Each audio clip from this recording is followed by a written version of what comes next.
마셔 군인이 정신력이 이것밖에 안 돼. 육군은 원래 이렇게 물러터졌나. 걸걸한 고함이 횟집의 소란스러운 공기를 단번에 찢어 발겼다. 비릿한 바다 냄새와 저렴한 소주 냄새가 뒤섞인 식당 안. 구석진 대형룸에서는 묘한 긴장감이 감돌고 있었다. 주말 저녁의 활기찬 분위기와는 완전히 동떨어진 숨 막히는 억압의 현장이었다. 이곳은 해병대와 육군의 합동훈련 종료를 기념하는 회식 자리였다. 표면적으로는 화합의 장이었으나 실상은 해병대 제2사단 소속 김상철 대령의 동무대나 다름없었다. 이미 소주병 67개가 그의 앞에 볼링핀처럼 쓰러져 있었고 그의 얼굴은 과도한 음주로 검붓게 달아올라 있었다. 툭 튀어나온 배는 군복 단추가 터질 듯 위태로워 보였고 번들거리는 눈빛은 먹잇감을 찾는 하이에나처럼 좌중을 훑고 있었다. 그의 맞은편에는 육군 소속의 최민지 중위가 파리한 안색으로 앉아 있었다. 이제 갓 임관한 지 1년 남짓된 그녀는 정보장교로서 이번 합동훈련에 파견되었고 불행히도 회식 자리에서 김 대령의 옆자리에 배치되는 불운을 겪었다. 김 대령님. 최 중위가 주량이 약해서 옆에 있던 육군 소령이 조심스럽게 거들려 했지만 김 대령은 손을 휘저어 그의 말을 묵살했다. 어허, 이 사람이 분위기 깨게. 전장에서도 술 못한다고 적군이 봐줍니까? 정신력 문제야. 정신력 여군이라고 봐주는 거. 내 부대에서는 절대 용납 못해. 김 대령은 글라스 잔에 소주를 가득 채웠다. 찰랑거리는 투명한 액체는 단순한 술이 아니었다. 그것은 계급이라는 절대적인 권력으로 찍어 누르는 폭력 그 자체였다. 그는 잔을 최중위의 코앞에 들이밀었다. 알코올 냄새가 확 끼쳐오자 최중위의 미간이 살짝 찌푸려졌다. 그녀는 이미 한계였다. 속이 울렁거리고 시야가 흐릿해지고 있었지만 감히 대령의 잔을 거부할 용기는 없었다. 감사히 받겠습니다. 최중위가 떨리는 손으로 잔을 받아들었다. 목구멍으로 넘어가는 독한 소주가 식도를 태우는 것 같았지만 그녀는 억지로 삼켜냈다. 김 대령은 그 모습을 보며 만족스러운 듯 껄껄 웃어댔다. 그의 누런이가 드러날 때마다 주변의 영관급 장교들은 비굴한 웃음을 지으며 장단을 맞췄다. 그들 중 누구도 이 명백한 가혹 행위를 제지하려 하지 않았다. 김 대령은 해병대 내에서도 소문난 실세였고 진급을 코앞에 둔 시점이라 그 누구도 그의 심기를 거스르고 싶어 하지 않았다. 그 역겨운 광경을 식탁 가장 끝자리에 앉아 조용히 지켜보는 인물이 있었다. 자신을 한 하사라고 소개한 여군이었다.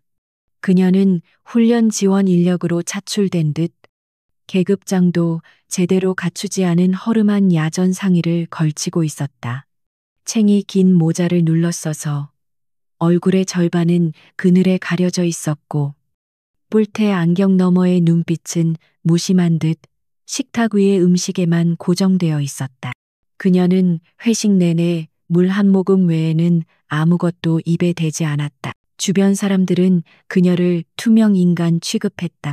그도 그럴 것이 별들이 오갈 수도 있는 고위 장교들의 술자리에 부사관, 그것도 지원 업무나 하는 여군 하사가 끼어 있는 것 자체가 어색한 일이었기 때문이다. 그녀는 마치 병풍처럼 소음과 고함이 난무하는 그곳에서 유일하게 정지된 존재처럼 보였다. 하지만 모자챙 아래 한 하사의 눈은 차갑게 빛나고 있었다. 그녀는 김 대령이 내뱉는 폭언 하나하나, 최중위가 겪는 수모, 그리고 이를 방관하는 다른 장교들의 비겁한 태도까지 모조리 머릿속에 기록하고 있었다. 그녀의 손가락이 식탁 아래에서 천천히 규칙적으로 움직였다. 마치 무언가를 카운트다운하는 것처럼.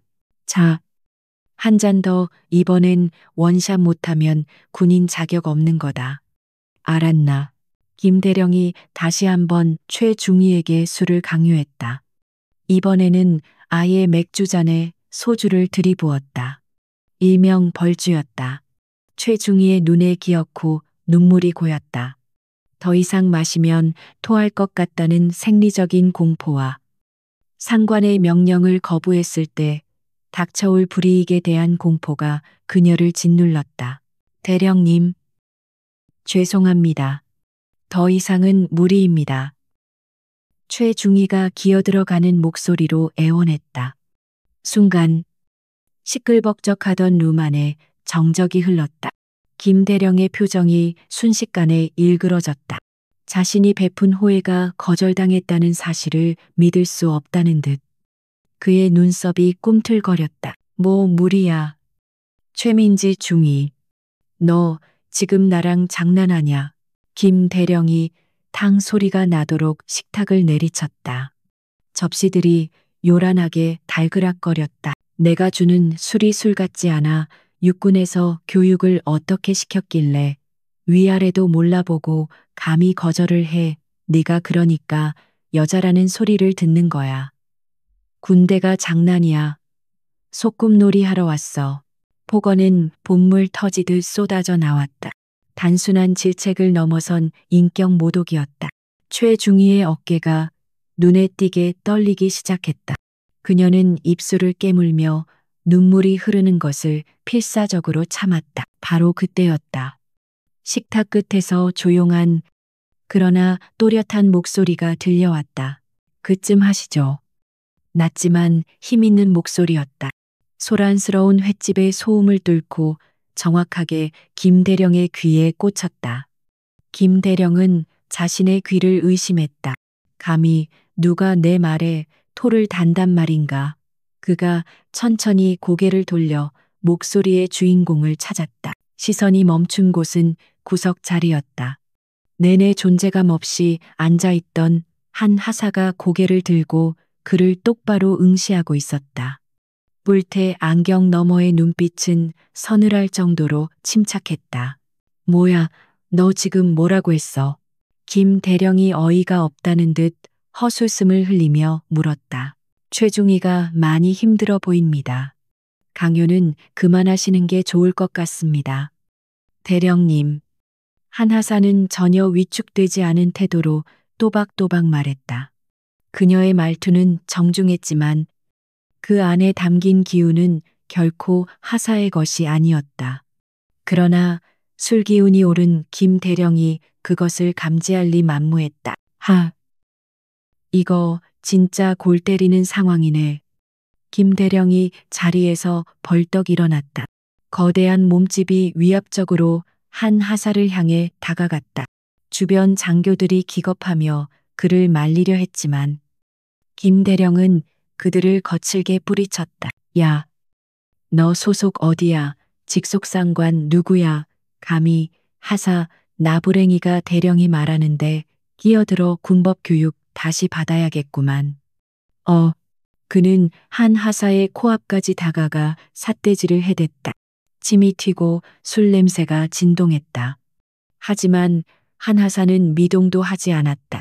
그녀는 천천히 자리에서 일어나 김 대령과 눈높이를 맞췄다. 키는 김 대령이 훨씬 컸지만 이상하게도 분위기상으로는 그녀가 그를 내려다보는 듯한 착각을 불러일으켰다.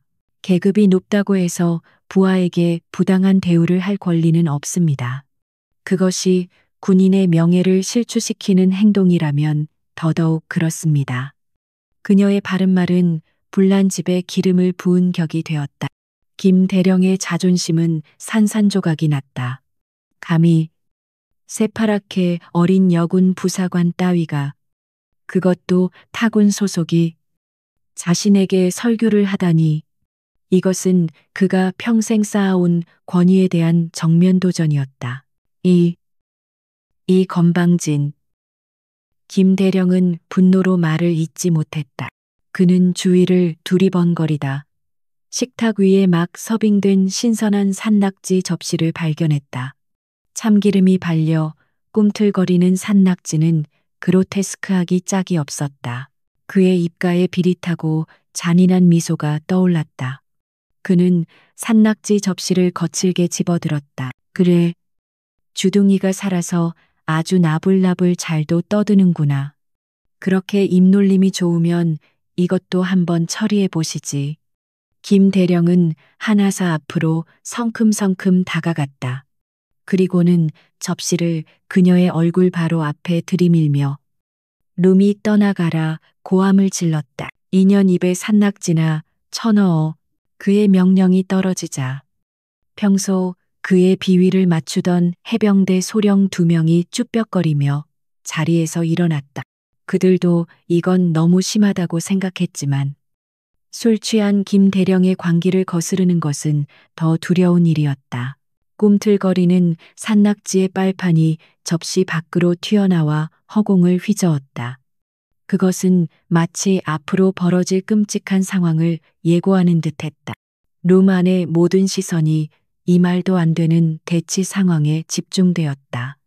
최중희는 경악하며 입을 틀어막았고 다른 장교들은 숨을 죽인 채 사태를 관망했다. 그러나 이 폭풍의 중심에 선 한 하사만은 여전히 태연했다. 그녀의 입가에 아주 희미한 차가운 미소가 스쳐 지나간 것을 눈치챈 사람은 아무도 없었다. 덫은 완벽하게 놓였다. 이제 사냥감이 제 발로 걸어 들어온 것이다. 뭐 하는 겁니까? 미쳤습니까? 다들 최민지, 중이가 비명을 지르며 자리에서 벌떡 일어났다.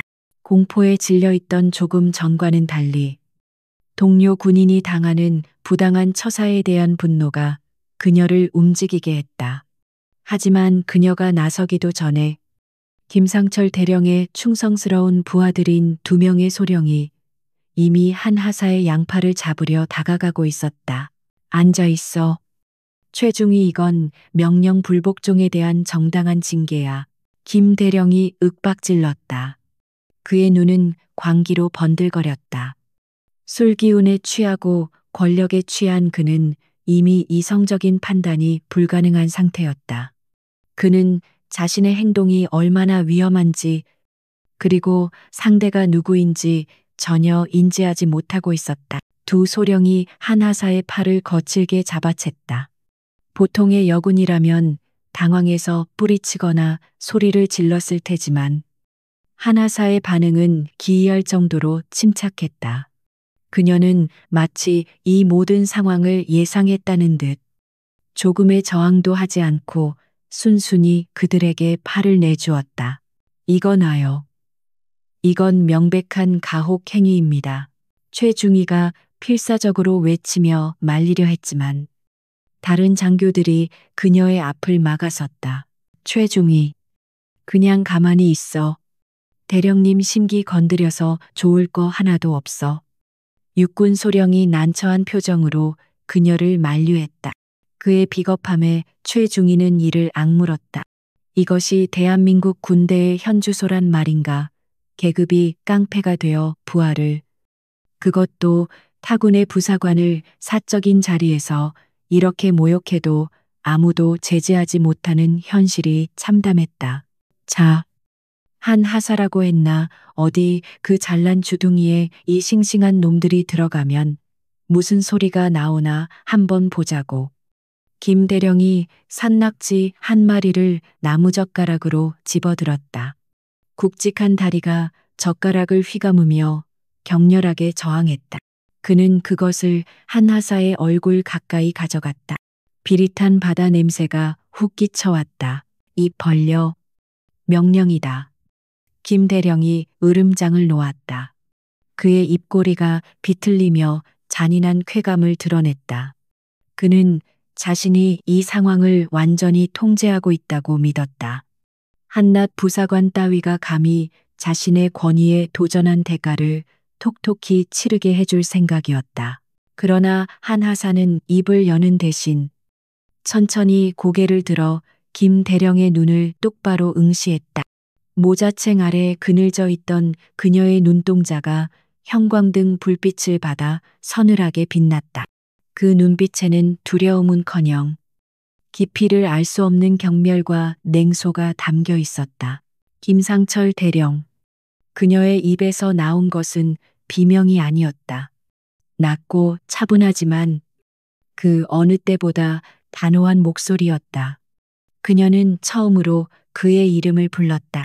직함도 존칭도 생략한 채 당신, 지금 이 행동이 군인으로서 그리고 한 인간으로서 얼마나 저열한 짓인지 알고는 있나.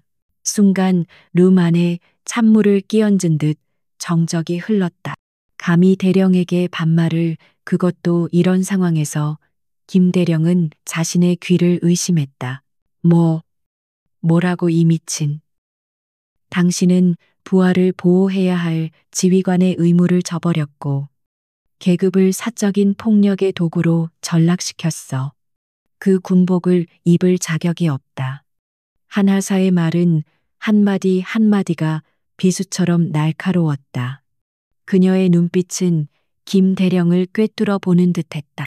마치 죄인을 심판하는 재판관의 눈빛이었다. 김 대령의 얼굴이 벌겋게 달아올랐다. 수치심과 분노가 뒤섞여 이성이 완전히 마비되었다.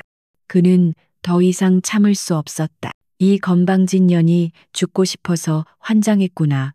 그는 들고 있던 산낙지를 바닥에 내팽개치고 한 하사의 멱살을 잡으려 손을 뻗었다. 그때였다.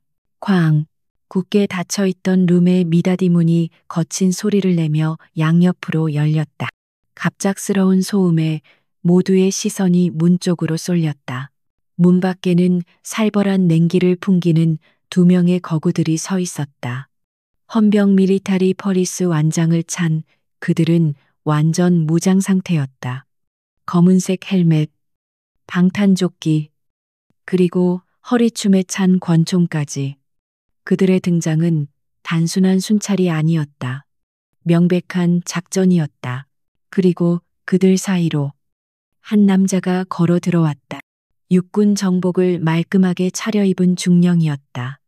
그의 표정은 돌처럼 딱딱하게 굳어 있었고 눈빛은 날카로웠다. 그는 방 안의 참상을 한번 훑어보더니 곧바로 시선을 한 하사에게 고정했다. 김 대령은 당황했다. 헌병대가 왜 여기에, 그것도 육군 헌병이. 뭐야? 자네들 누구야? 감히 여기가 어디라고 허락도 없이 들어와. 김 대령이 꽥 소리를 질렀다. 하지만 중령은 그를 철저히 무시했다. 그는 곧장 한 하사 앞으로 걸어가더니 척소리가 나도록 절도 있게 경례를 붙였다. 필승 군 단장님. 지시하신 병력 배치 완료했습니다. 명령만 내리십시오. 군 단장님. 순간 김 대령의 머릿속이 하얘졌다. 자신이 잘못 들은 것인가? 군단장이라면 3스타 삼성 장군. 룸 안에 있던 모든 장교들이 경악하여 얼어붙었다. 그들의 시선이 일제히 한 하사에게 쏠렸다. 여전히 두 소령에게 팔이 잡힌 채 서 있는 그 하사에게. 그녀는 천천히, 아주 천천히 자신을 잡고 있던 두 소령의 손을 뿌리쳤다. 소령들은 감전된 듯 화들짝 놀라 뒤로 물러났다. 그들의 얼굴은 이미 사색이 되어 있었다. 한 하사. 아니, 그녀는 쓰고 있던 야전 모자를 벗었다. 땀에 젖은 짧은 커트머리가 드러났다. 그리고 그녀는 주머니에서 무언가를 꺼냈다. 그것은 접혀있던 육군 장성용 정모 캡이었다. 모자 정중앙에 밝힌 세 개의 은색 별이 룸의 조명을 받아 눈부시게 반짝였다. 그녀가 정모를 머리에 쓰는 순간 그녀를 둘러싸고 있던 공기가 완전히 바뀌었다. 구부정했던 어깨가 펴지고 눈빛은 더욱 깊고 강렬해졌다. 그것은 수십 년간 전장을 누비며 수만 명의 병사를 지휘해 온 자만이 가질 수 있는 압도적인 카리스마였다. 그녀는 바로 육군 제3군단 사령관 박지원 중장이었다. 전설적인 전략가이자 군내 부조리 척결에 앞장서 온 강철의 여제. 김대령의 다리가 후들거리기 시작했다.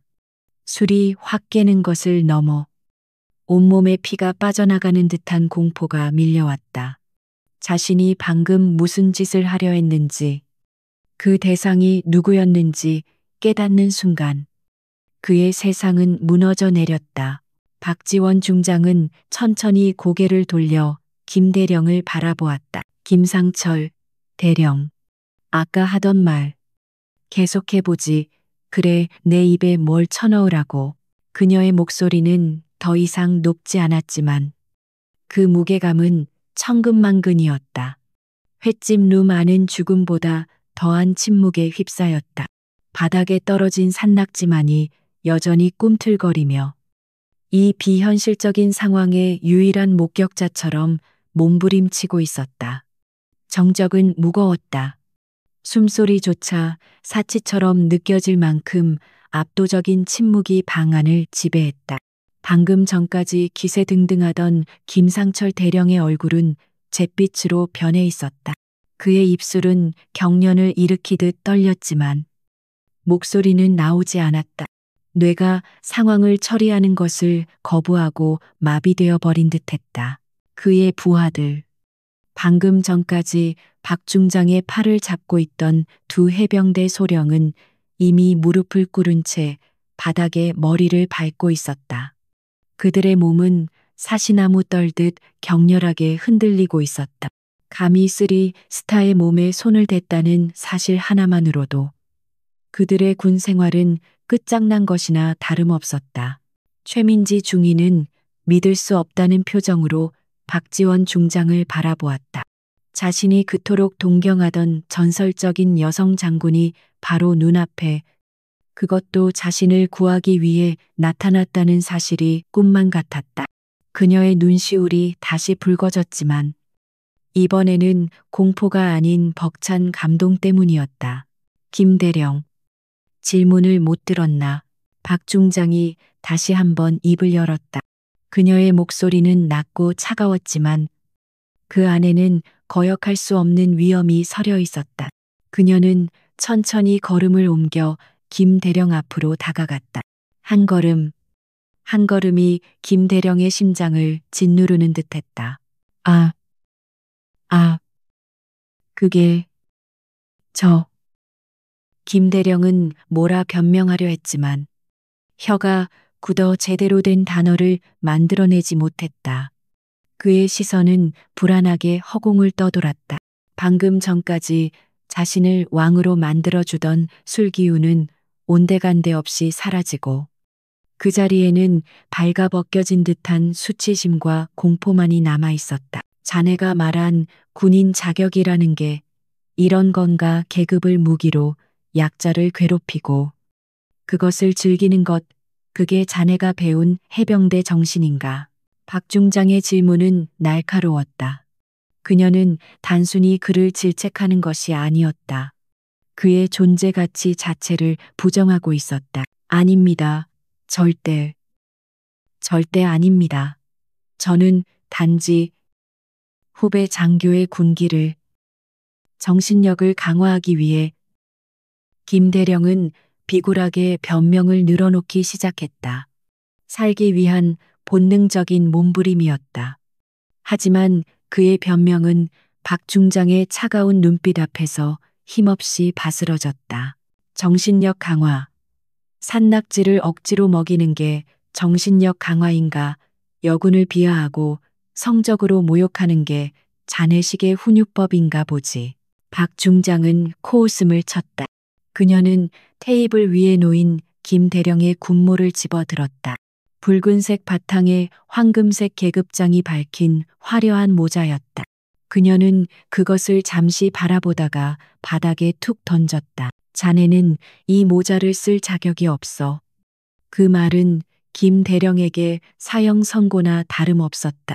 그는 다리에 힘이 풀려 주저앉을 뻔했지만 간신히 테이블을 짚고 버텼다. 군단장님 한 번만 용서해 주십시오. 제가 술에 취해 잠시 미쳤었나 봅니다. 다시는 이런 일 없을 겁니다. 김대령은 체면이고 뭐고 다 버리고 애원했다. 그의 추태에 주변 장교들은 고개를 돌렸다. 그토록 당당하던 해병대의 호랑이가 한순간에 비루한 늙은 개처럼 변해버린 모습은 차마 눈뜨고 보기 힘들 정도였다. 취중 실수라. 편리한 핑계군. 하지만 자네의 실수는 오늘이 처음이 아니지 않나. 박 중장이 손짓하자 곁에 서 있던 이 중령이 태블릿 PC를 꺼내 김 대령 앞에 내밀었다. 화면에는 그동안 김 대령이 저지른 각종 비위 행위들이 빼곡하게 적힌 문서와 사진들이 떠 있었다. 부하들에게 상습적으로 폭언과 폭행을 일삼고 회식 자리에서 여군들을 성추행했으며 심지어 군납 비리에 연루된 정황까지. 그것은 단순한 실수가 아니라 명백한 범죄의 기록이었다.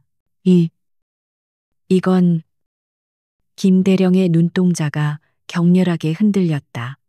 자신이 완벽하게 은폐했다고 믿었던 비밀들이 백일하에 드러나고 있었다. 나는 자네 같은 쓰레기를 청소하기 위해 이 자리에 온 거야.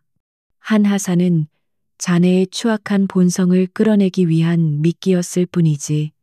박 중장의 말에 김 대령은 그제야 모든 상황을 이해했다. 이 모든 것이 함정이었다는 것을. 그녀는 처음부터 자신을 노리고 있었고 자신은 멍청하게 제 발로 그 함정에 걸어 들어간 것이다. 이 중령, 뭐 하고 있나? 당장 이자를 체포해. 박 중장의 명령이 떨어지자마자 문 밖에 대기하고 있던 헌병들이 들이닥쳤다. 그들은 거침없이 김 대령의 양팔을 꺾어 제압하고 수갑을 채웠다. 철컹, 차가운 금속성 소리가 방 안에 울려 퍼졌다. 그것은 김 대령의 군 생활이 끝났음을 알리는 종소리와도 같았다. 이거나 내가 누군지 알아. 난 해병대 대령이야. 감히 육군 헌병 따위가. 김 대령은 마지막 발악을 하며 몸부림쳤지만 건장한 헌병들의 힘을 당해낼 수는 없었다. 그는 짐승처럼 질질 끌려나갔다. 룸 밖으로 끌려나가면서도 그는 고래고래 소리를 질렀지만 그 외침은 공허한 메아리가 되어 사라질 뿐이었다. 김 대령이 사라진 룸 안에는 무거운 침묵만이 남았다. 박 중장은 천천히 방 안을 둘러보았다. 그녀의 시선이 닿는 곳마다 장교들은 움찔하며 고개를 숙였다. 그들 모두 김 대령의 폭주를 방관한 공범들이었다. 오늘 이 자리에 있었던 전원, 참고인 조사받을 준비하십시오. 한 사람도 빠짐없이. 박 중장의 말에 장교들의 얼굴이 흑빛이 되었다. 그들 역시 무사하지 못할 것이라는 예감이 그들을 덮쳤다. 마지막으로 박 중장의 시선이 최민지 중위에게 머물렀다. 공포와 충격으로 여전히 떨고 있는 젊은 장교. 박 중장의 눈빛이 부드럽게 변했다. 최중위. 네, 군단장님. 최중위가 화들짝 놀라 차려 자세를 취했다. 많이 놀랐을 텐데. 미안하네. 자네를 위험에 빠뜨릴 생각은 없었어. 박 중장이 다가가 최중위의 어깨를 다독였다. 따뜻하고 단단한 손길이었다. 그 손길에 최중위의 긴장이 탁 풀리면서 참았던 눈물이 왈칵 쏟아졌다. 아닙니다. 감사합니다. 정말 감사합니다. 군단장님. 최중위는 흐느끼며 고개를 숙였다. 박 중장은 말없이 그녀의 등을 토닥여 주었다. 그것은 단순한 위로가 아니었다. 그것은 앞으로 군 생활을 해나갈 후배에게 전하는 선배로서의 든든한 지지와 격려였다. 군인은 계급으로 말하는 게 아니야. 행동으로 말하는 거지. 자네는 오늘 훌륭하게 버텼어. 자부심을 가져도 좋아. 박 중장의 말은 최중희의 가슴 깊이 새겨졌다. 그녀는 눈물을 닦으며 고개를 들었다. 그녀의 눈빛은 이전보다 훨씬 단단해져 있었다. 박 중장은 다시 정모를 고쳐 쓰고 룸 밖으로 걸어 나갔다. 그녀의 뒷모습은 거대한 산처럼 웅장해 보였다.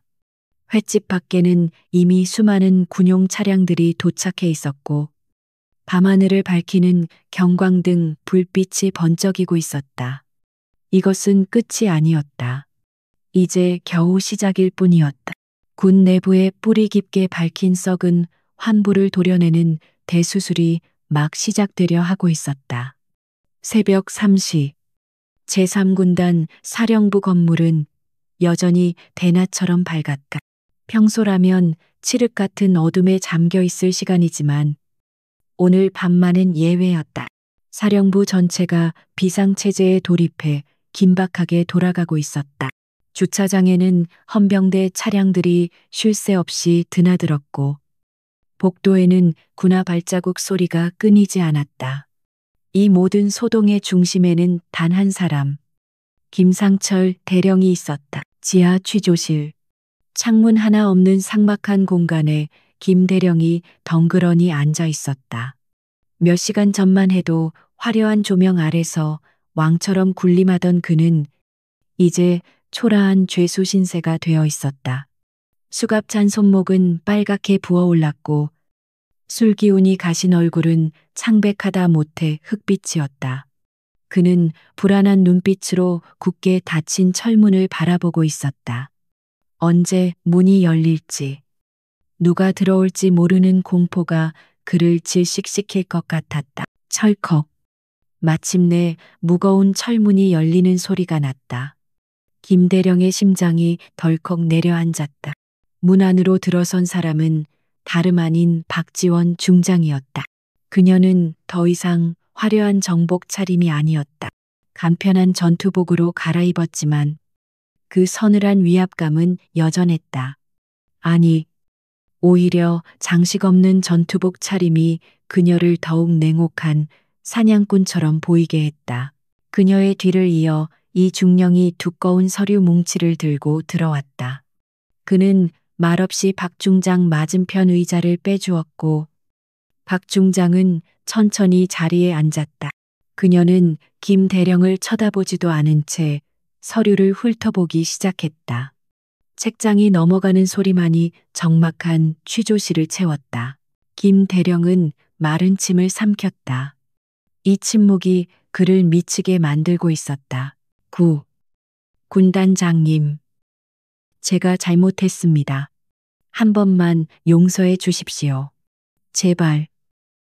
그는 떨리는 목소리로 애원했다. 하지만 박 중장은 여전히 서류에서 눈을 떼지 않았다. 그녀는 마치 투명 인간과 대화하는 것처럼 그를 철저히 무시했다. 10분, 20분. 시간이 흐를수록 김 대령의 불안감은 극에 달했다. 그는 차라리 욕설이라도 듣고 싶었다. 이 지독한 무관심은 그 어떤 고문보다 더 고통스러웠다. 마침내 박 중장이 서류를 탁 덮었다. 그녀는 천천히 고개를 들어 김 대령을 바라보았다. 김상철. 그녀의 입에서 나온 이름은 건조하기 짝이 없었다. 네. 네, 군단장님. 자네는 군인이 아니야. 그냥 제복 입은 양아치일 뿐이지. 박 중장의 독설은 날카로운 비수가 되어 김 대령의 가슴에 꽂혔다. 그는 반박하고 싶었지만 입이 떨어지지 않았다. 자네가 그동안 저지른 짓들. 여기 다 기록되어 있어. 3년 전 부식비 횡령. 2년 전 운전병 폭행 사건 은폐. 작년 여군 부사관 성추행 무마 시도. 하나하나가 중징계 감이야. 그런데도 자네는 지금까지 용케 살아남았더군. 어떻게 그럴 수 있었을까? 박 중장이 서류 뭉치를 김 대령 앞으로 툭 던졌다. 서류들이 흩어지며 바닥에 나뒹굴었다. 김 대령은 떨리는 손으로 그중 하나를 집어들었다. 거기에는 자신이 그토록 감추고 싶어 했던 치부들이 적나라하게 기록되어 있었다. 누군가 뒤를 봐주고 있었겠지. 해병대 사령부 내에 자네 라인이 꽤 탄탄한 모양이야. 박 중장의 예리한 지적에 김 대령의 동공이 흔들렸다. 그녀는 정확히 핵심을 찌르고 있었다. 하지만 이번엔 다를 거야. 내가 직접 칼을 뽑았으니까. 자네 라인 그들도 무사하지 못할 거다. 내가 뿌리까지 모조리 뽑아버릴 테니까. 박 중장의 눈빛에서 살기가 느껴졌다. 그것은 단순히 비리 군인을 처벌하겠다는 의지를 넘어선 어떤 신념에 찬 분노였다. 군 단장님. 저는 시키는 대로 했을 뿐입니다. 위에서 시켜서. 김 대령은 다급하게 책임을 회피하려 했다. 전형적인 비겁자의 모습이었다. 누가 시켰지, 이름을 말해. 박 중장이 그를 몰아붙였다. 그게 말하면 저는 죽습니다. 제발 살려주십시오. 말하지 않으면 지금 여기서 죽는 거야. 사회적으로, 그리고 군인으로서 완벽하게 매장당하는 거지. 선택은 자네 몫이야. 박 중장은 냉정했다. 그녀는 김 대령의 나약한 심리를 교묘하게 파고들었다. 김 대령은 갈등했다. 입을 열면 자신을 비호해주던 세력에게 보복당할 것이 뻔했고, 입을 다물면 박 중장에게 모든 죄를 뒤집어쓰고 파멸할 것이 분명했다. 진퇴양난이었다. 그때 이 중령이 태블릿 PC를 켜서 김 대령에게 보여주었다. 화면에는 방금 전 횟집에서의 CCTV 영상이 재생되고 있었다.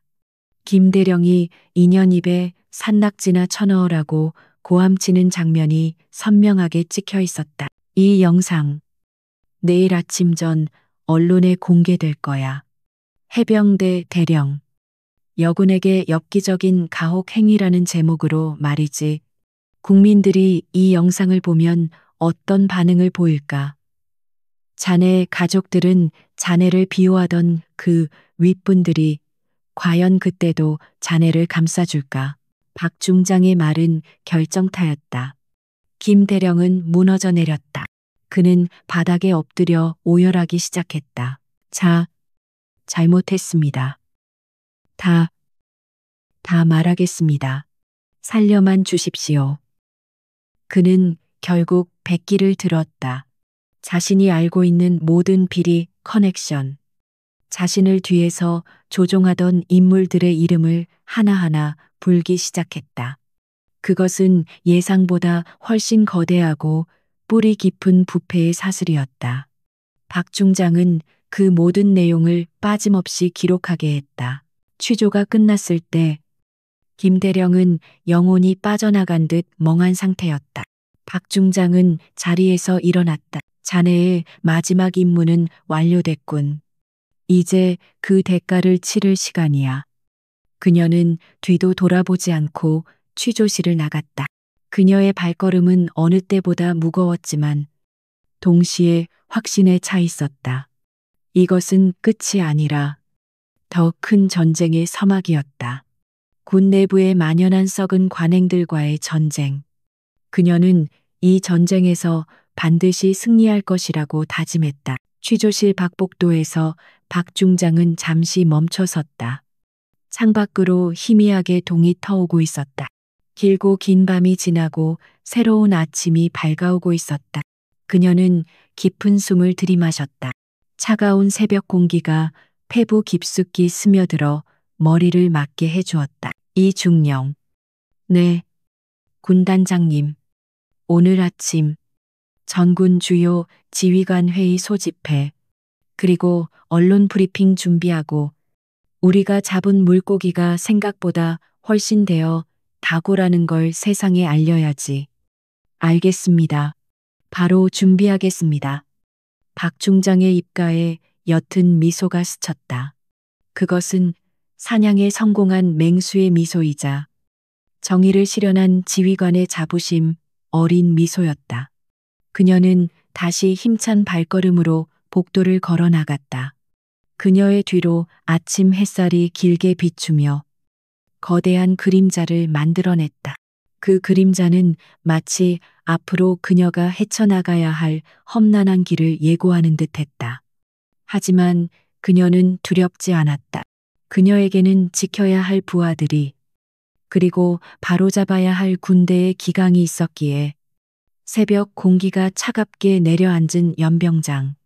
멀리서 동이 트기 시작하며 하늘이 푸르스름하게 밝아오고 있었다.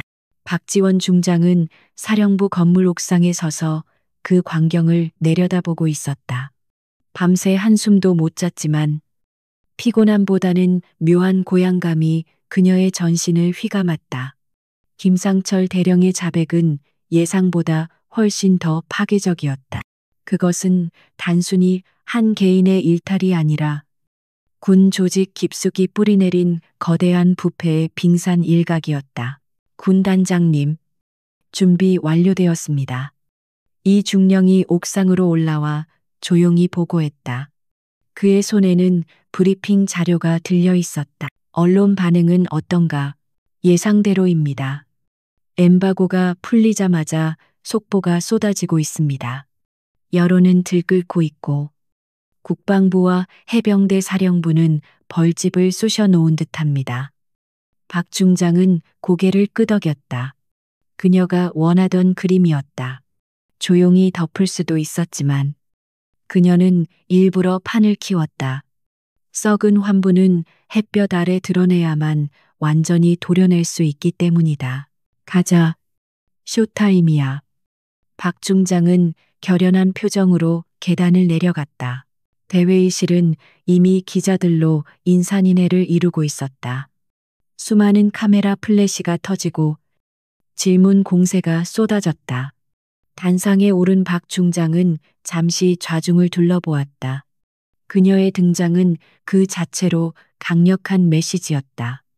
보통 이런 사건은 대변인이나 감찰실장이 브리핑하는 것이 관례였지만 군단장이 직접 나섰다는 것은 사안의 심각성을 방증하는 것이었다. 안녕하십니까. 제3군단장 박지원 중장입니다. 그녀의 첫마디에 장내가 조용해졌다. 저는 오늘 참담한 심정으로 이 자리에 섰습니다. 국민 여러분께서 믿고 맡겨주신 신성한 국방의 의무를 수행하는 과정에서 일부 몰지각한 군인들의 일탈 행위가 있었음을 고백하고 사죄드립니다. 박 중장은 허리 굽혀 깊이 사과했다. 그리고 고개를 들어 단호한 어조로 말을 이었다. 하지만 저는 약속드립니다. 이번 사건을 계기로 우리 군은 뼈를 깎는 고통을 감내하며 환골탈태할 것입니다. 지위 고하를 막론하고 비리에 연루된 자는 그 누구도 예외 없이 엄중히 처벌할 것입니다. 이것은 단순한 선언이 아니라 저 박지원의 명예를 건 약속입니다. 그녀의 연설은 짧지만 강렬했다. 기자들은 숨죽여 그녀의 한마디 한마디를 받아 적었다. 브리핑이 끝나고 질의응답 시간이 이어졌다. 군단장님, 이번 사건이 해병대와의 갈등으로 비화될 가능성은 없습니까? 육군이 타군 고위 장교를 직접 수사하는 것은 이례적인데요. 한 기자가 날카로운 질문을 던졌다. 범죄에는 육군도 해병대도 없습니다.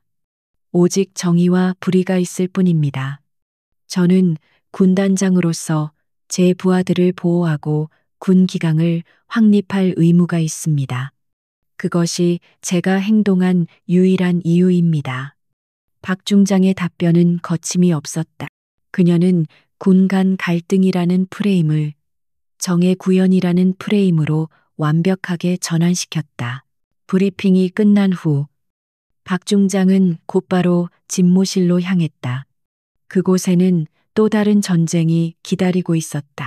국방부 장관과 해병대 사령관의 한라인 전화가 빗발치고 있었다. 박 중장 도대체 이를 어떻게 이 지경으로 만든 건가? 사전에 상의도 없이 언론에 터뜨리면 어떡하나. 수화기 너머로 국방부 장관의 녹이 띤 목소리가 들려왔다. 장관님, 상의했다면 이 사건은 조용히 묻혔을 겁니다.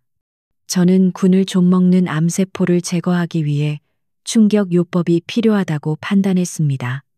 자네, 너무 독단적이야. 이 뒷감당을 어떻게 하려고 그러나 제가 책임지겠습니다. 만약 이번 일로 문제가 생긴다면 제 군복을 벗겠습니다. 박 중장은 배수진을 쳤다. 그녀의 강경한 태도에 장관도 더 이상 할 말을 잃었다. 한편 김 대령이 구속된 후 해병대 내부 분위기도 심상치 않게 돌아갔다. 일부 강경파 장교들은 박 중장의 행동을 해병대에 대한 모욕으로 받아들이며 집단 반발 움직임을 보였다. 하지만 대다수의 젊은 장교들과 부사관들은 박 중장의 행동에 박수를 보냈다. 그들 역시 김 대령 같은 똥별들 때문에 고통받아 왔기 때문이다. 특히 사건 현장에 있었던 최민지 중위는 용기를 내어 내부 고발에 동참했다. 그녀는 군 수사기관에 출석하여 그날 밤의 상황을 상세히 진술했고 김 대령 외에도 회식 자리에 동석하여 방관하거나 동조했던 다른 장교들의 명단까지 제출했다. 최중희의 용기 있는 행동은 기폭제가 되어 그동안 숨죽여 있던 다른 피해자들의 고발이 잇따랐다. 박 중장은 이 기회를 놓치지 않았다. 그녀는 군단 내에 특별수사팀을 구성하고 해병대 사령부와 공조하여 대대적인 감찰을 시작했다. 김 대령의 라인으로 지목된 인사들이 줄줄이 소환되었고 그들의 비리가 하나둘씩 밝혀졌다. 군납 비리, 인사청탁, 성범죄 은폐. 그야말로 복마전이 따로 없었다. 이 과정에서 박 중장은 엄청난 압박과 회유에 시달렸다. 정치권 유력 인사들까지 나서서 적당히 덮자며 압력을 행사했지만 그녀는 꿈쩍도 하지 않았다. 저는 군인입니다. 군인은 타협하지 않습니다. 오직 싸워서 이길 뿐입니다. 그녀는 자신을 찾아온 여당 국회의원에게 이렇게 일갈하며 돌려보냈다. 그녀의 뚝심 있는 행보는 국민적인 지지를 얻었다. 인터넷에서는 갓지원, 참군인이라는 찬사가 이어졌고 그녀를 응원하는 청와대 국민청원까지 등장했다. 여론의 압도적인 지지에 힘입어 박 중장은 더욱 강력하게 드라이브를 걸 수 있었다. 일주일 후 1차 수사 결과가 발표되었다. 김 대령을 포함하여 총 15명의 영관급 장교가 구속되었고 30여 명이 보직 해임되었다. 창군 이래 최대 규모의 숙청이었다. 해병대 사령관은 대국민 사과 성명을 발표하고 자진 사퇴 의사를 밝혔다. 박 중장은 집무실 창밖을 내다보았다. 며칠 전까지만 해도 먹구름이 잔뜩 끼어 있던 하늘이 모처럼 맑게 개어 있었다. 폭풍우가 지나간 자리는 상처투성이었지만 그 덕분에 썩은 가지들은 모두 떨어져 나갔다. 이제 그 자리에 새살이 돋아나고 더 튼튼한 새싹이 자라날 것이다. 군단장님, 최민지 중위가 면담을 요청했습니다. 이 중령의 보고에 박 중장은 미소를 지었다. 들여보내게. 잠시 후 최중위가 들어왔다. 그녀의 얼굴은 이전보다 훨씬 밝고 당당해 보였다. 군단장님, 신고합니다. 중위 최민지.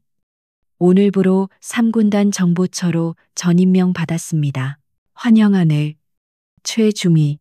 아니, 이제 우리 식구지. 박 중장이 손을 내밀었다. 최중위는 두 손으로 그 손을 꼭 잡았다. 그녀의 눈가에 다시 한번 눈물이 맺혔지만 그것은 기쁨과 감사의 눈물이었다. 군단장님 덕분에 군인으로 다시 태어난 기분입니다. 정말 감사합니다. 나한테 감사할 거 없어. 자네가 용기를 냈기 때문에 가능했던 일이야. 앞으로도 그 초심 잃지 말고 훌륭한 장교가 되어주게. 내 명심하겠습니다. 최중희의 힘찬 대답이 집무실에 울려 퍼졌다. 박 중장은 그녀를 보며 확신했다. 이 젊은 장교들이 있는 한 대한민국 군대의 미래는 아직 희망이 있다고. 그녀가 싸워야 할 이유는 여전히 분명했다. 이들이 더 이상 부당한 대우를 받지 않고 오로지 국가와 국민을 위해 헌신할 수 있는 군대를 만드는 것. 그것이 바로 별을 단 그녀의 책무였다. 제3군단 특별수사본부의 불은 24시간 꺼지지 않았다. 박지원 중장의 지시로 구성된 이 태스크포스 TF팀은 육군 최고의 수사관들과 법무관들로 채워져 있었다. 그들은 김상철 대령의 집무실과 자택, 그리고 그가 지휘하던 연대의 모든 행정 기록을 이 잡듯이 뒤졌다. 처음에는 단순한 개인 비리로 보였던 사건은 파면, 팔수록 거대한 악의 카르텔을 드러냈다. 그것은 마치 썩은 양파와 같았다. 한 껍질을 벗겨내면 더 지독한 악취를 풍기는 속살이 나타났다. 군 단장님, 이것 좀 보셔야겠습니다. 수사팀장을 맡은 법무참모가 심각한 얼굴로 박 중장에게 낡은 수첩 하나를 내밀었다. 거표지가 닳고 다른 평범해 보이는 병영 수첩이었다. 이게 뭔가 김대령 휘하에 있던 한 해병대원이 남긴 비망록입니다. 작년에 단순 사고사로 처리되었던 김일병의 유품 중에서 발견되었습니다. 박 중장은 조심스럽게 수첩을 넘겼다. 깨알같이 적힌 글씨에는 한 젊은 병사가 겪었던 지옥 같은 나날들이 생생하게 기록되어 있었다. 선임병들의 구타와 가혹 행위, 간부들의 묵인과 방조, 그리고 김 대령이 주재하는 회식 자리에 강제로 불려가 겪었던 수모까지. 오늘도 대령님 회식에 불려갔다. 인간 이하의 취급을 당했다. 짐승처럼 네 발로 기어다니며 술을 받아먹으라고 했다. 거부하면 선임들에게 죽도록 맞을 테니까. 나는 군인인가? 아니면 그들의 장난감인가? 엄마가 보고 싶다. 살고 싶지 않다. 마지막 페이지에 적힌 절규에 박 중장의 손끝이 파르르 떨렸다. 이것은 단순한 사고사가 아니었다. 명백한 사회적 타살이었다. 김대령과 그의 추종자들이 한 젊은이의 영혼을 짓밟아 죽음으로 내몬 것이다. 이걸 왜 이제야 발견한 건가? 박 중장의 목소리가 낮게 깔렸다. 분노를 억누르느라 성대는 팽팽하게 긴장되어 있었다. 당시 헌병대 수사 기록에는 이 수첩에 대한 언급이 전혀 없었습니다. 누군가가 고의로 증거를 인멸하고 사건을 축소 은폐한 정황이 뚜렷합니다. 짐승만도 못한 놈들. 박 중장은 수첩을 꽉 움켜쥐었다. 그녀가 왜 이토록 무모해 보이는 위장 잠입까지 감행했는지 그 이유가 다시 한번 명확해졌다. 사실 박 중장이 움직이게 된 결정적인 계기는 한 통의 익명 편지였다. 한 달 전 그녀의 집무실로 배달된 발신인 불명의 편지에는 김대령 부대의 참상이 상세하게 적혀 있었다. 편지를 쓴 사람은 내부 고발자가 겪을 보복이 두려워 신분을 밝히지 못한다며 강철의 여제라 불리는 박 중장만이 이 지옥을 끝낼 수 있다고 호소했었다. 그 편지를 읽은 날 밤 박 중장은 잠을 이룰 수 없었다. 그녀 역시 초급 장교 시절 여자라는 이유로 수많은 차별과 멸시를 견뎌야 했다. 그때의 기억이 되살아나며 피가 거꾸로 솟는 듯했다. 그녀는 더 이상 책상머리에 앉아 보고서만 받을 수 없었다. 직접 현장을 확인하고 그들의 추악한 민낯을 제 눈으로 똑똑히 봐야만 했다. 그래서 그녀는 계급장을 떼고 가장 낮은 곳으로 임시 투입하는 위험한 도박을 감행한 것이다. 재수사일 김일병 사건부터 시작해서 지난 5년 동안 그 부대에서 발생한 모든 사고, 탈영, 의가사, 제대건들을 전부 다시 들여다봐 먼지 하나까지 다 털어내. 알겠습니다. 하지만 해병대 쪽 반발이 만만치 않을 겁니다. 이미 표적 수사라는 말까지 나오고 있습니다. 신경 쓰지 마. 짖는 개는 물지 못해. 그들이 시끄럽게 떠든다는 건 그만큼 두렵다는 증거니까. 박 중장의 눈빛은 흔들림이 없었다. 그녀는 이미 돌아올 수 없는 강을 건넜다. 한편 국방부 영창 독방에 수감된 김상철 대령은 여전히 현실을 부정하고 있었다. 야, 헌병 나 김상철이야. 해병 이사단 작전 참모였다고 당장 변호사 불러와. 그리고 사령관님께 연결해. 그는 철창을 발로 차며 고래고래 소리를 질렀다. 하지만 돌아오는 것은 차가운 침묵뿐이었다. 그를 감시하는 헌병들은 그에게 눈길조차 주지 않았다. 이 새끼들이 내가 나가기만 하면 다 죽여버릴 거야. 육군 놈들이 감히 해병을 건드려. 이건 전쟁이야. 김대령은 좁은 독방 안을 맴돌며 악담을 퍼부었다. 그는 아직도 자신이 정치 싸움의 희생양이라고 믿고 있었다. 육군이 해병대의 길을 꺾기 위해 자신을 타깃으로 삼았다고 착각하고 있었다. 자신의 죄가 얼마나 무거운지, 세상이 어떻게 변했는지 그는 전혀 인지하지 못했다. 그때 철문이 열리고 누군가가 들어왔다. 김대령은 반색하며 달려들었다. 자신의 라인이 보낸 구원투수일 것이라 기대했다. 하지만 들어온 사람은 박지원 중장이었다. 그녀의 손에는 김일병의 낡은 수첩이 들려 있었다. 군 단장님. 김대령은 멈칫했다. 박 중장의 서늘한 기운에 압도되어 뒷걸음질 쳤다. 김상철. 자네가 죽인 병사의 일기장이다. 박 중장이 수첩을 철창 사이로 던져 넣었다. 수첩이 김대령의 발치에 떨어졌다. 내가 죽였다니요. 무슨 끔찍한 말씀을.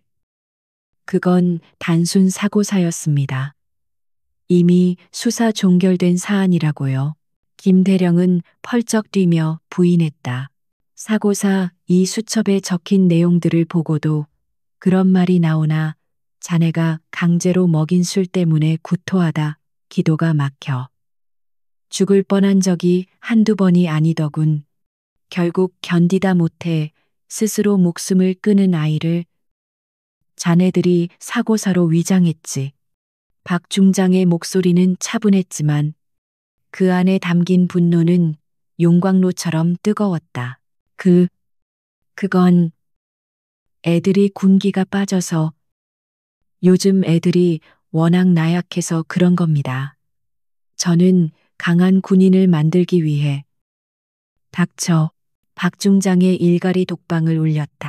김대령은 히익 하며 숨을 삼켰다. 더 이상 그 더러운 입으로 군인을 논하지 마라. 자네는 살인자야. 계급이라는 흉기로 부하들을 난도질한 연쇄살인마. 박 중장은 싸늘한 눈빛으로 그를 내려다보았다. 기대해라. 재판정에서 이 모든 증거가 공개될 때 자네가 믿던 그 라인들이 어떻게 자네를 손절하는지 똑똑히 보여줄 테니까.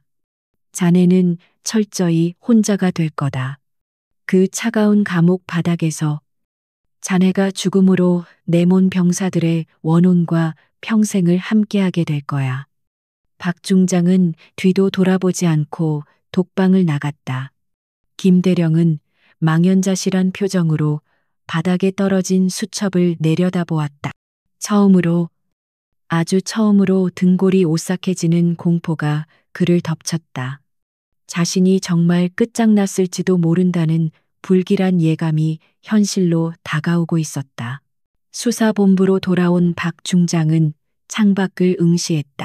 밤은 깊었지만 별들은 그 어느 때보다 밝게 빛나고 있었다. 이제 시작이야. 절대 멈추지 않는다. 그녀는 스스로에게 다짐했다. 이 싸움은 단순히 김 대령 한 명을 처벌하는 것으로 끝나지 않을 것이다. 군대라는 거대한 조직 속에 숨어 있는 모든 김상철들을 찾아내어 뿌리 뽑을 때까지 그녀의 전쟁은 계속될 것이다. 제3군단 사령부 회의실은 팽팽한 긴장감으로 가득 차 있었다. 박지원 중장이 소집한 긴급 지휘관 회의였다.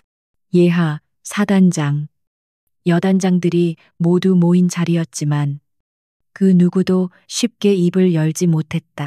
김상철 대령 사건의 여파가 워낙 거셌기 때문이다. 현재까지 수사 진행 상황은 이렇습니다. 이 중령이 브리핑 화면을 넘기며 설명했다. 화면에는 복잡한 인물 관계도가 그려져 있었다. 김 대령을 중심으로 뻗어나가는 붉은 선들은 해병대뿐만 아니라 육군 일부 부대, 심지어 국방부 내의 몇몇 인사들과도 연결되어 있었다. 거대한 비리 커넥션의 실체가 드러난 것이다. 생각보다 뿌리가 깊군요. 한 사단장이 혀를 찼다. 단순한 개인 비리가 아닙니다. 이건 조직적인 범죄입니다. 서로의 뒤를 봐주고 이권을 챙겨주는 군피아 군대 마피아 카르텔입니다. 박 중장의 목소리는 단호했다. 그녀는 회의실에 모인 지휘관들을 한 명 한 명 둘러보았다. 여러분 중에도 혹시 이 카르텔과 연루된 사람이 있습니까? 그녀의 직설적인 질문에 회의실은 순간 얼어붙었다. 몇몇 지휘관들의 시선이 불안하게 흔들렸다. 지금 자수한다면 정상 참작의 여지는 있습니다. 하지만 제가 먼저 찾아낸다면 그 어떤 관용도 없을 것입니다. 제 식구 감싸기는 없습니다. 박 중장의 선전포고에 지휘관들은 마른 침을 삼켰다. 그녀는 진심이었다. 자신의 부하라도 비리가 확인되면 가차없이 잘라내겠다는 그녀의 의지는 확고했다.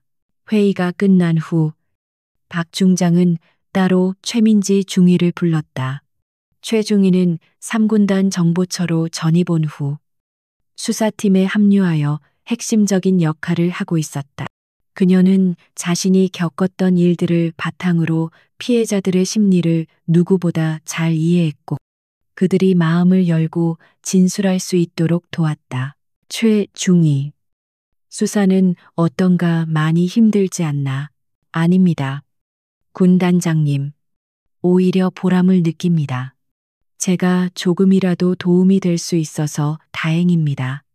최중위의 눈빛은 맑고 단단했다. 처음 횟집에서 봤던 겁먹은 소희의 모습은 온데간데 없었다. 자네 덕분에 수사가 큰 진전을 보이고 있어. 고맙네. 별 말씀을 다 하십니다. 저는 그저 당연히 해야 할 일을 할 뿐입니다.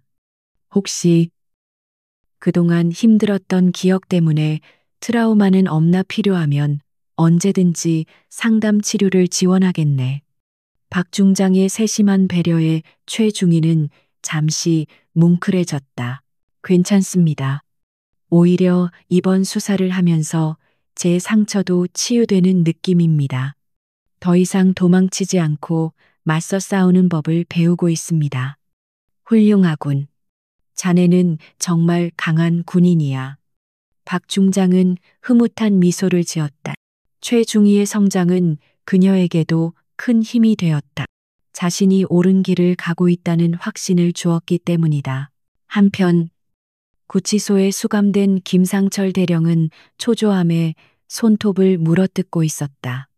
며칠째 변호사의 접견도 가족 면회도 모두 차단된 상태였다.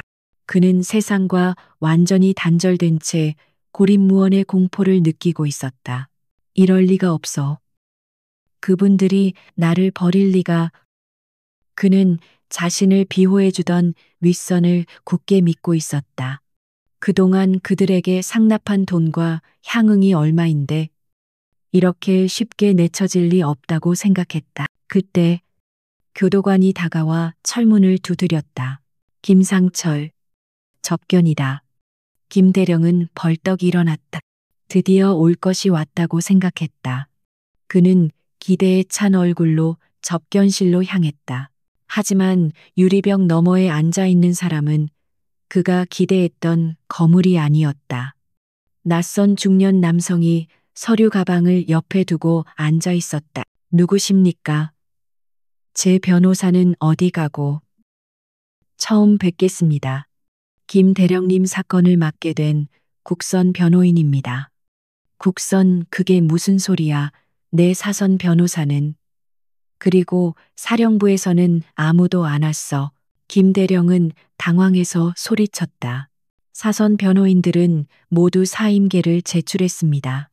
그리고 사령부 쪽에서는 대령님과의 모든 접촉을 금지하라는 지시가 내려왔다고 들었습니다. 국선 변호인의 건조한 대답에 김 대령은 다리가 풀려 주저앉았다. 버려졌다. 완전히 버려졌어. 그제야 그는 자신이 철저히 이용당하고 버려졌다는 사실을 깨달았다. 꼬리 자르기를 당한 것이다. 그들이 자신을 구해주기는커녕 자신과의 연관성을 부정하며 발빠르게 손절하고 있다는 것을 알게 되었다. 이 개새끼들, 내가 그동안 바친 게 얼만데 의리도 없는 놈들. 김 대령은 울분을 토하며 책상을 내리쳤다. 하지만 이미 때는 늦었다. 대령님, 지금 감정적으로 대응하실 때가 아닙니다. 상황이 매우 안 좋습니다. 검찰 쪽에서 확보한 증거가 너무 명백해서. 국선 변호인은 냉정하게 현실을 직시시켰다. 박지원. 그 여자가 다 꾸민 짓이야. 날 함정에 빠뜨린 거라고 함정 수사 주장을 펴기에는 증거들이 너무 구체적입니다. 그리고 여론도 대령님에게 매우 불리하게 돌아가고 있습니다. 김 대령은 절망감에 고개를 떨구었다.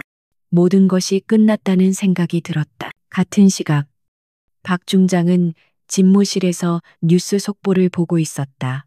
속보 국방부 군내 적폐 청산 특별위원회 발족 위원장의 민간 전문가 위촉 단독 김상철 대령 윗선 수사 확대 별들의 줄 소환 예고 여론의 압박에 못 이긴 국방부가 드디어 백기를 들고 전면적인 개혁에 착수한 것이다. 박 중장이 쏘아 올린 작은 공이 거대한 태풍이 되어 군 전체를 뒤흔들고 있었다. 이제부터가 진짜 싸움이야. 박 중장은 주먹을 불끈 쥐었다. 지금까지는 썩은 부위를 도려내는 수술이었다면 이제부터는 건강한 새살이 돋아나도록 체질을 개선하는 장기적인 치료가 필요했다. 그녀는 이 기회를 놓치지 않고 군 문화를 근본적으로 바꿀 수 있는 제도적 장치들을 마련하기로 결심했다. 그녀는 책상 위에 놓인 기획안을 다시 한번 검토했다. 군 인권보호센터 설립, 성폭력 전담 수사기구 독립, 내부 고발자 보호법 강화. 그녀가 오랫동안 구상해왔던 개혁안들이었다. 이제 이 안들을 현실로 만들 때가 온 것이다. 박 중장은 창밖을 바라보았다. 멀리 위병소에서 경계 근무를 서고 있는 병사들의 모습이 보였다. 앳된 얼굴의 병사들, 누군가의 귀한 아들이자 대한민국의 미래인 그들. 다시는 너희들이 눈물 흘리지 않게 하겠다. 내가 이 군복을 입고 있는 한 반드시 너희들을 지켜낼 것이다. 박 중장의 눈빛이 깊어졌다. 그것은 지휘관으로서의 책임감을 넘어선 일종의 모성애와도 같은 깊은 애정이었다. 그녀의 싸움은 아직 끝나지 않았다. 아니, 이제 막 새로운 국면으로 접어들고 있었다. 폭풍이 지나간 자리는 처참했지만 동시에 새로운 시작을 알리는 희망의 싹이 트고 있었다. 제3군단은 물론 정군이 김상철 대령 사건으로 인한 후폭풍을 겪고 있었다. 매일같이 새로운 비리 사실이 터져나왔고 관련된 장교들이 줄줄이 옷을 벗었다. 국민들의 시선은 따가웠고 군의 사기는 바닥까지 떨어졌다. 하지만 박지원 중장은 이 위기를 기회로 바꿀 확신이 있었다. 그녀는 단순히 썩은 환부를 도려내는 것에 그치지 않고 근본적인 체질 개선을 위한 대대적인 개혁 드라이브를 걸었다. 가장 먼저 해야 할 일은 무너진 신뢰를 회복하는 것입니다. 병사들이 지휘관을 믿지 못하고 국민들이 군을 불신하는 상황에서는 그 어떤 첨단 무기도 무용지물입니다. 박 중장은 전군 주요 지휘관 화상회의에서 이렇게 강조했다. 그녀는 자신이 구상해왔던 군 문화혁신 5개년 계획을 발표했다. 그 핵심은 투명성과 소통이었다. 그녀는 군단 내에 익명 소통 앱을 도입했다. 병사들이 언제 어디서나 스마트폰으로 부당한 대우나 건의 사항을 신고할 수 있도록 한 것이다. 신고된 내용은 군단장 직속 감찰팀으로 바로 전달되어 즉각적인 조치가 취해지도록 했다. 처음에는 반신반의하던 병사들도 실제로 문제가 해결되는 것을 보며 적극적으로 참여하기 시작했다. 또한 박 중장은 권위적인 회식 문화를 완전히 뜯어고쳤다. 술 강요 금지, 2차 금지, 밤 9시 이전 종료라는 3원칙을 세우고 이를 어길 시 지휘관에게 엄중한 책임을 물었다. 대신 영화 관람, 스포츠 활동 등 건전한 단합 활동을 장려했다. 변화의 바람은 해병대에도 불었다. 김 대령 사건으로 자존심에 큰 상처를 입은 해병대는 처음에는 방어적인 태도를 보였지만 박 중장의 진정성 있는 노력에 점차 마음을 열기 시작했다. 박 중장은 해병대 사령부를 직접 방문하여 신임 사령관과 허심탄회한 대화를 나누었다. 우리는 다른 군복을 입고 있지만 조국을 지키는 같은 군인입니다. 이번 일을 계기로 육군과 해병대가 서로를 이해하고 협력하는 진정한 전우로 거듭나기를 바랍니다. 그녀의 진심 어린 말에 해병대 지휘부도 공감했다. 두 군은 합동 훈련을 늘리고 교류 프로그램을 확대하기로 합의했다. 특히 초급 간부들 간의 교류를 활성화하여 서로의 문화를 이해하고 편견을 해소하는 데 주력했다. 그 결과 놀라운 변화가 나타나기 시작했다. 과거에는 서로 으르렁대던 육군과 해병대 장병들이 합동 훈련장에서 서로의 장비를 바꿔 착용해 보기도 하고 노하우를 공유하며 전우회를 다지는 모습이 자주 목격되었다. 최민지 중위는 이러한 변화의 가장 큰 수혜자이자 증인이었다. 그녀는 군단 내 양성평등센터의 초대 센터장으로 임명되었다. 그녀는 자신의 경험을 바탕으로 여군들이 겪는 고충을 상담해주고 성인지 감수성 교육을 주도했다. 저도 한때는 피해자였지만 이제는 누군가를 도울 수 있는 위치에 섰습니다. 여러분도 혼자 고민하지 말고 언제든지 문을 두드려 주세요. 최중위의 진솔한 호소는 많은 여군들에게 용기를 주었다. 센터는 늘 상담을 요청하는 장병들로 북적였고 그들의 작은 목소리들이 모여 큰 변화를 만들어내고 있었다.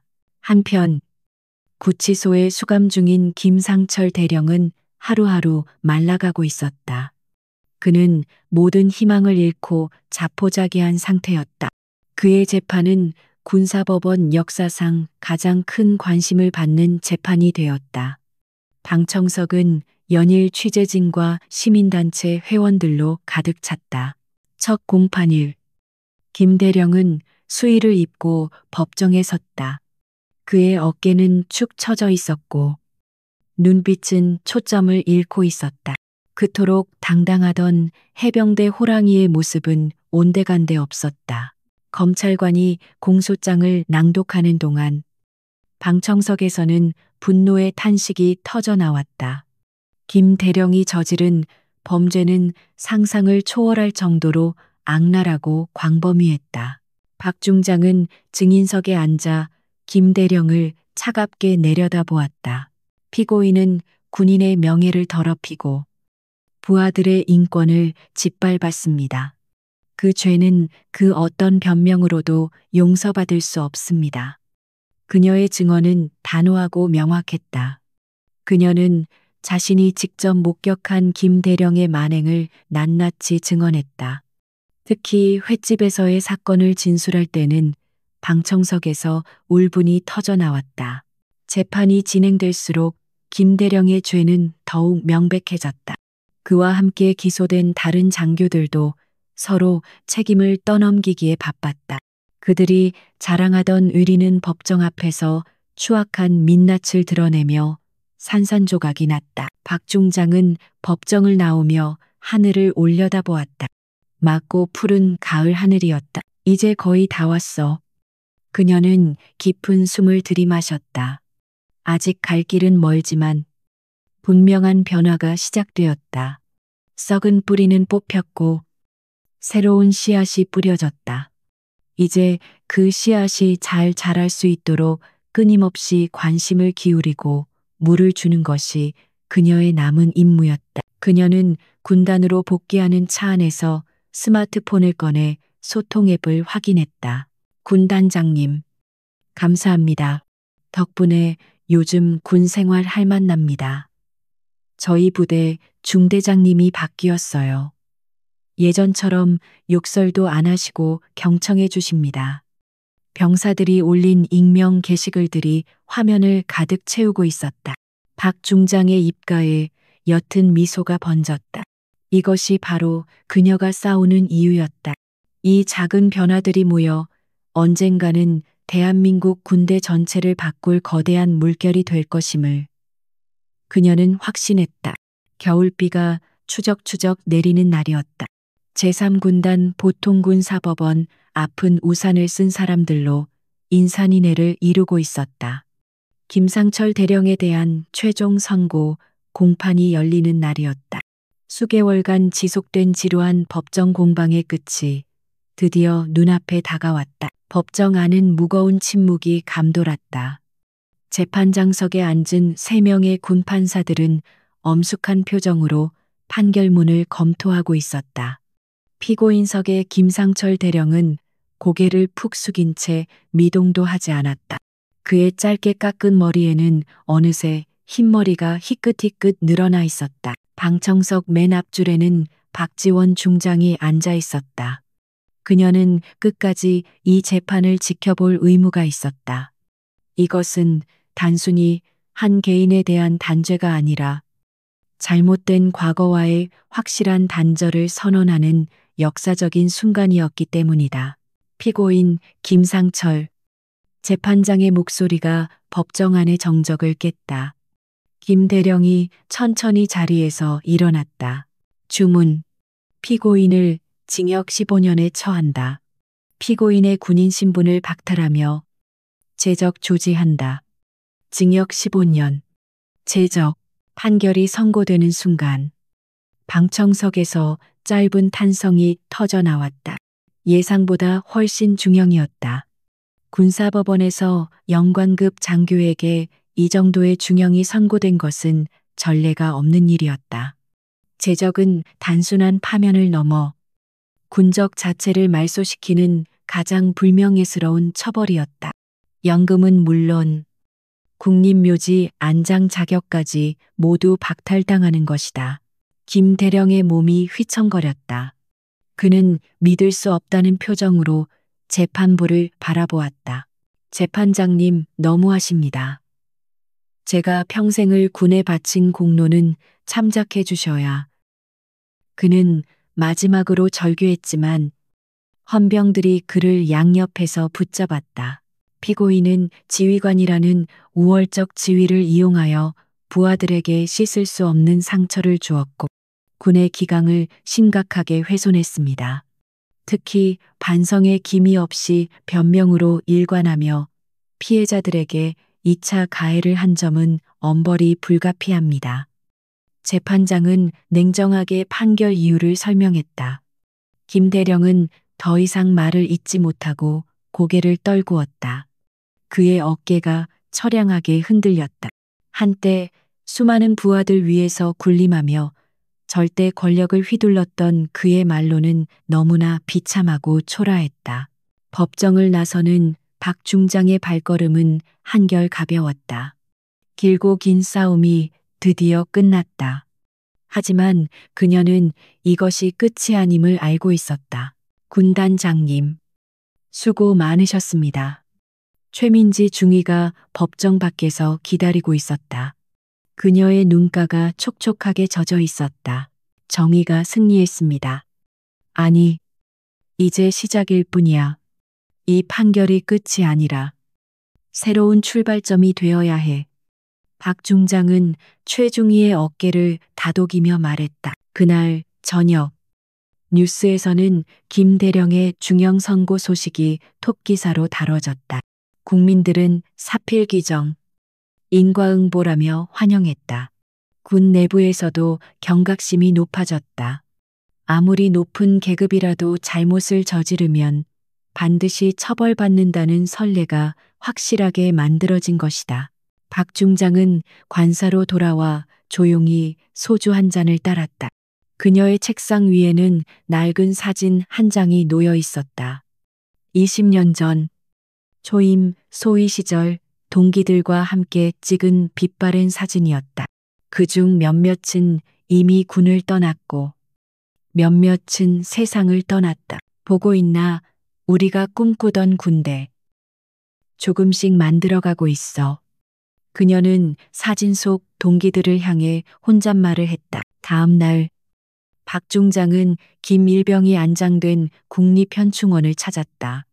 그녀는 김일병의 묘비 앞에 하얀 국화꽃 한 송이를 내려놓고 거수경례를 올렸다. 미안하다. 너무 늦게 와서 너의 억울함 조금이나마 풀어주었다고 생각한다. 부디 그곳에서는 편안하기를. 차가운 비석을 쓰다듬는 그녀의 손길에 애틋함이 묻어났다. 김일병의 죽음은 그녀에게 평생 잊을 수 없는 아픈 손가락이 되었다. 그녀는 다시는 이런 비극이 반복되지 않도록 하겠다고 다짐하며 묘역을 내려왔다. 돌아오는 길. 그녀는 차창 밖으로 스쳐 지나가는 풍경을 바라보았다. 앙상했던 나뭇가지에 어느새 파릇파릇한 새순이 돋아나고 있었다. 혹독했던 겨울이 지나고 바야흐로 봄이 오고 있었다. 군대에도 진정한 봄이 찾아오고 있음을 그녀는 느낄 수 있었다.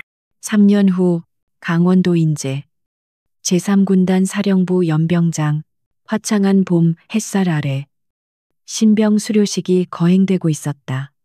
5주간의 고된 훈련을 마친 훈련병들이 구릿빛으로 그을린 얼굴로 늠름하게 서 있었다.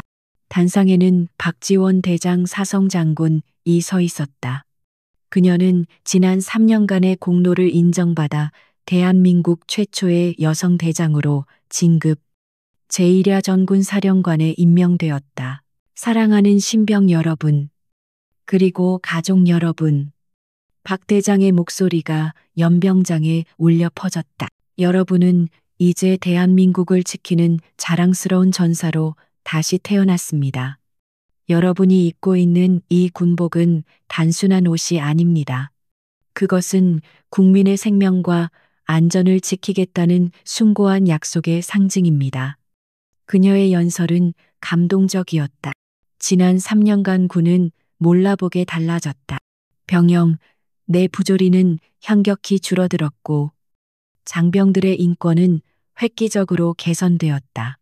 무엇보다 지휘관과 병사들 사이에 신뢰라는 든든한 다리가 놓였다. 수료식이 끝나고 박 대장은 가족들과 면회를 즐기는 신병들 사이를 걸었다. 필승 이병 김동현 군단장님. 아니, 사령관님을 뵙게 되어 영광입니다. 한해된 이병이 박 대장에게 힘차게 격려했다. 그의 가슴에는 빛나는 이등병 계급장이 달려 있었다. 그래, 훈련 받느라 고생 많았다. 자네의 군 생활이 보람차고 행복하기를 바란다. 박 대장은 따뜻한 미소로 김이병의 어깨를 두드려 주었다. 그녀의 눈에는 자식을 군대에 보낸 어머니와 같은 애틋함이 담겨 있었다. 멀리서 최민지, 소령이 다가왔다. 그녀는 이제 어엿한 영관급 장교가 되어 3군단 정보참모로 활약하고 있었다. 사령관님, 차가 준비되었습니다. 그래, 가자. 박 대장은 마지막으로 연병장을 한 번 더 둘러보았다. 활기차게 뛰어노는 병사들의 웃음소리가 그녀의 귓가에 맴돌았다. 이것이 그녀가 그토록 지키고 싶었던 평화로운 풍경이었다. 차에 오르기 전 그녀는 잠시 하늘을 올려다 보았다. 구름 한 점 없이 맑은 파란 하늘이었다. 문득 3년 전 그 횟집에서의 일이 떠올랐다. 그때 그녀가 내디뎠던 작은 용기가 이렇게 큰 변화를 가져올 줄은 누구도 몰랐을 것이다. 진정한 힘은 계급장이 아니라 사람을 향한 진심에서 나온다. 그녀는 이 평범한 진리를 다시 한번 가슴에 새겼다. 그녀의 어깨에 달린 4개의 별은 권력의 상징이 아니었다. 그것은 더 많은 사람을 지키고 더 무거운 책임을 지겠다는 약속의 징표였다. 그녀를 태운 차가 위병소를 빠져나갔다. 차창 밖으로 보이는 풍경은 평화로웠다. 길가에 핀 개나리와 진달래가 봄을 알리고 있었다. 그녀의 군 생활도 대한민국 군대의 미래도 이제 막 따뜻한 봄날을 맞이하고 있었다. 에필로그. 수년 후 한전방 부대의 생활관. 일과를 마친 병사들이 TV 앞에 모여 앉아 있었다. 화면에서는 육군 참모총장으로 취임하는 박지원 대장의 모습이 나오고 있었다. 와, 저분이 그 전설의 산낙지 장군님 맞아. 한 신병이 신기한 듯 물었다. 산낙지 장군 그게 뭔데? 옆에 있던 선임병이 되물었다.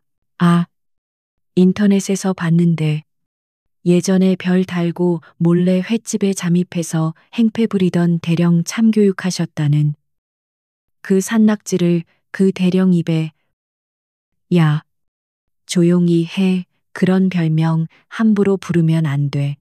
저분은 우리 군의 영웅이셔. 분대장이 엄한 표정으로 주의를 주었다. 하지만 그의 입가에는 숨길 수 없는 미소가 걸려 있었다. 산낙지 장군. 다소 우스꽝스러운 별명이지만 그 안에는 장병들의 존경과 사랑이 가득 담겨 있었다.